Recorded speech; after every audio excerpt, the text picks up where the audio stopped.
नमस्कार, मैं आपका शेख मोइनुद्दीन आपके सामने एक नए विषय के साथ आ चुका हूँ। आज का विषय है वर्णमाला के अंतर्गत संयुक्त व्यंजन। संयुक्त व्यंजन, इसका अर्थ इसमें दो व्यंजनों का मेल होता है। कितने व्यंजनों का मेल होता है? हाँ, दो व्यंजनों का मेल होता है। एक तो आधा व्यंजन होता है और एक पूरा व्यंजन मिलकर, दो व्यंजन मिलकर यहाँ पर एक व्यंजन बनता है, नया वर्ण बनता है। उसी को हम संयुक्त व्यंजन कहते हैं। हाँ, तो देखिए, संयुक्त व्यंजन के अंतर्गत चार वर्ण हैं। उन चार वर्णों में पहला वर्ण है क्ष। क्ष की उत्पत्ति कैसे हुई हम ये देखेंगे।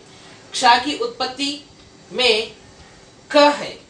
क के नीचे हलंत, अगर हम हलंत लगाएंगे तो वो आधा का कहलाएगा, पूरा का नहीं कहलाएगा। क क क प्लस श, ये क के साथ श मिलने से क्ष हो गया। समझ में आ गया ना? क के साथ श मिलने से क्ष हो गया। क्ष से बने हुए शब्द बहुत सारे हैं। एग्जाम्पल के लिए यहाँ पर कुछ मैं दिया हूं। उदाहरण के तौर पर क्षत्रिय। क्षत्रिय का अर्थ देखिए, क्ष, क्ष, त्रा, बड़ी ई की मात्रा और या, इन सबको मिलाकर क्षत्रिय बन गया। क्षत्रिय का अर्थ होता है, हाँ, सिपाही। राजा महाराजाओं के समय में जो क्षत्रिय कहलाते थे, सिपाही कहलाता है।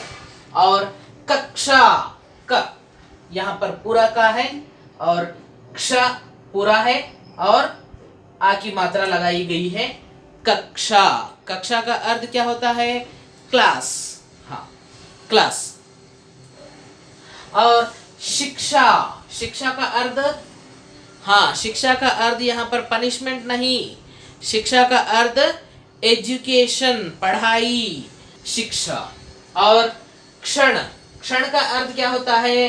क्षण मीन्स एक पल, मिनट, सेकंड, सेकंड। क्षण, क्ष न दोनों के मिलने से क्षण बन गया। और दीक्षा, दीक्षा का अर्थ आपको पता है, मेडिटेशन भी कहा जा सकता है। और जो उपवास रहते हैं उसको भी दीक्षा कहा जाता है। दीक्षा, द बड़ी ई की मात्रा, क्ष आ की मात्रा लगाने से दीक्षा बन गया। ऐसे ही और कई शब्द हमारे पाठ्य पुस्तक में आते रहते हैं। और संयुक्त व्यंजनों के अंतर्गत दूसरा व्यंजन है त्र। ये त्र शब्द, त्र व्यंजन किस प्रकार बना है देखेंगे। आधा ता और रा, ये दोनों व्यंजनों के मिलने से, ये हलंत चिन्ह हटा देंगे तो वो ता कहलाएगा। अगर हम हलंत चिन्ह लगाएंगे तो वह कहलाएगा त। त, त प्लस र इज इक्वल टू त्र। इस प्रकार बना है। त्र से कुछ शब्द यहाँ पर है, देखिए।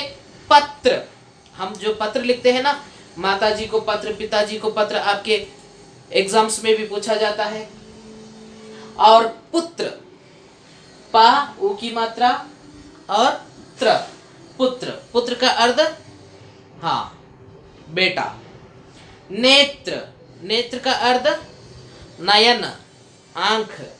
और मित्र, मित्र का अर्थ दोस्त। वैसे ही चित्र। इस प्रकार हम कई शब्द त्र के वर्ण से कई शब्द बना सकते हैं। वैसे ही ज्ञा, यहाँ पर ज्ञा तीसरा व्यंजन है संयुक्त अक्षर में। संयुक्त व्यंजन में तीसरा व्यंजन है ज्ञा। ये ज्ञा आधा जा और न्या के मिलने से ज्ञा बन गया। आधा जा न्या, आधा जा न्या, ये दोनों के मिलन से ज्ञा बन गया। ज्ञा से बहुत सारे शब्द लिखे जाते हैं। ज्ञानी, ज्ञानी मीन्स बहुत चालाक, होशियार, जो हाँ टैलेंटेड, ज्ञानी मीन्स टैलेंटेड। और यज्ञ, यज्ञ हवन जलाते हैं ना, होम जलाते हैं, पूजा करते हैं, तो यज्ञ करते हैं। और आज्ञा, आज्ञा मीन्स अनुमति, अनुमति लेना, आज्ञा लेकर अंदर आए हैं आप, इस प्रकार आज्ञा। ज्ञान, ज्ञान का अर्थ, हाँ ज्ञान से ही ज्ञानी बना है, ज्ञान का अर्थ नॉलेज है, जिसके पास नॉलेज है वह ज्ञानी कहलाएगा। और उसी प्रकार विज्ञान, विज्ञान, विज्ञान का अर्थ क्या होता है? साइंस। ऐसे कई शब्द हम लिख सकते हैं। और अंतिम संयुक्त व्यंजनों में अंतिम अक्षर है, अंतिम वर्ण है स्र, स्र। ये स्र शब्द श और र के मिलने से श्रा बना है, श और रा के मिलने से श्रा बना है। तो देखिए श्रा आधा श, र आधा श, र श र श्रा। तो ये दोनों के मिलन से श्रा शब्द बना है। ये श्रा शब्द से कई शब्द यहाँ पर लिखे गए हैं। श्रवण, श्रवण कुमार, श्रावण, इसी को हम हिंदी में सावन मास कहते हैं, श्रावण मास। और श्रोता, श्रोता का अर्थ सुनने वाला, श्रोता मीन्स कोई कहानी सुनाता है तो श्रोतागण सामने बैठकर सुनने लगते हैं। और श्रम, श्रम का अर्थ मेहनत, हार्डवर्क, हार्डवर्क करने वाला। विश्राम, इसके बारे में तो सबको पता है ना?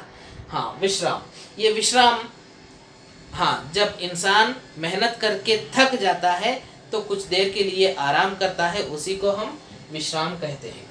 श्रमिक, श्रमिक मीन्स मेहनती, मेहनत करने वाला, श्रमिक। वैसे ही श्रृंगार, श्रृंगार। और श्री, श्रीमती, श्रीमती, श्रीमती और श्री, इस प्रकार कई शब्द हम लिख सकते हैं। श्रृंगार भी आएगा, उसको हम श्रृंगार, री की मात्रा से लिखेंगे। समझ गए ना आप सब लोग संयुक्त अक्षरों के बारे में? संयुक्त व्यंजन 4 है, 4 संयुक्त व्यंजन। एक पहला वाला है क्ष, क प्लस श के मिलन से क्ष बन गया। और त्रा, त प्लस रा के मिलन से त्रा बन गया। ज्ञा, जा प्लस ञा के मिलन से ज्ञा बन गया। और स्रा, श प्लस रा के मिलन से स्रा बन गया। समझ में आ गया ना? अगर आपको यह वीडियो अच्छा लगा तो लाइक कीजिए, शेयर कीजिए, सब्सक्राइब कीजिए, बेल आइकन को भी दबाइए ताकि मेरे अगले वीडियोस की नोटिफिकेशन आप तक पहुंच सके। आगे वीडियो में हम देखेंगे रेफ की मात्रा का प्रयोग किस प्रकार होता है, उसके बारे में जानेंगे। तब तक के लिए मुझे इजाज़त दीजिए। धन्यवाद।